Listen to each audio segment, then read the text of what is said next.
নমস্কার বন্ধুরা, আশা করি সকলেই ভালো আছেন। আজকের দিনটা একটু অন্যরকম। আজকে আমাদের বাড়ির সবচেয়ে ছোট যে সদস্য, তার আজকে জন্মদিন। সেই জন্য আজকের দিনটা ভীষণ স্পেশাল আমাদের সবার কাছে। তাই সকাল থেকেই তার তোড়জোড় শুরু হয়ে গেছিল। আমরাও এখান থেকে সকাল সকাল বেরিয়ে পড়েছিলাম এবং ওখানে পৌঁছিয়ে সব জোগাড়যন্ত্র শুরু হয়ে গেছিল। এই যে দেখুন, কেক কাটা চলছে। যেহেতু শীতকালে ছোটদেরকে নিয়ে অনুষ্ঠান, সেহেতু দিনের বেলাতেই সব কিছুটা সেরে ফেলা হয়েছে। কারণ রাত্রেবেলায় অনেকেই ছোট বাচ্চাদের আসতে অসুবিধা হয় ঠান্ডার জন্য, সেই কারণে দিনের বেলাতেই কেক টেক সব কাটা হয়ে গেছে। এইখানে ওর দুপুরের খাবার চলছে।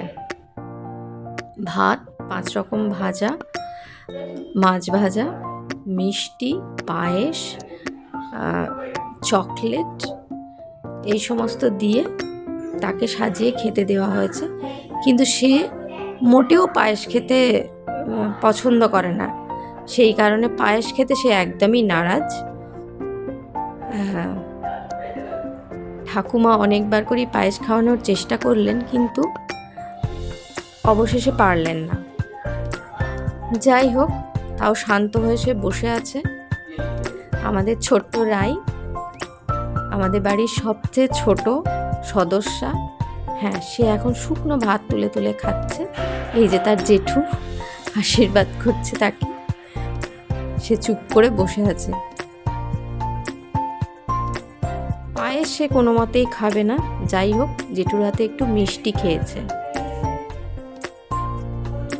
একে একে সবাই ওকে আশীর্বাদ করছে।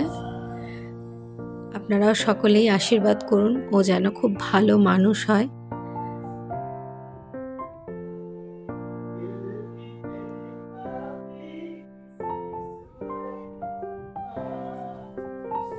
সবারই কাছ থেকে একটু করে মিষ্টি খেয়ে নিচ্ছে, তাতেই সবাই সন্তুষ্ট।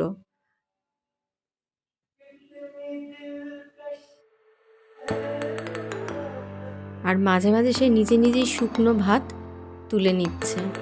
এই যে তার বড় জেঠু এসেছে এবং বড় জেঠুর সাথে তার অনেক গল্প থাকে, সেই গল্পগুলোরই একটুখানি করে ফেলছে।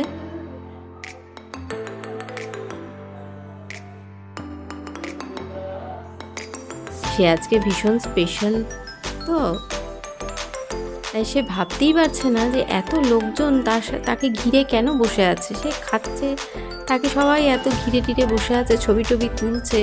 ব্যাপারটা ঠিক তার হজম হচ্ছে না।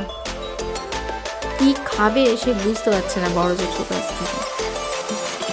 সেই জন্য সে বলতে শুধু ভাতটাই খাওয়া উচিত। ওই যে সে নিজেই তুলে খেয়ে ফেলেছে।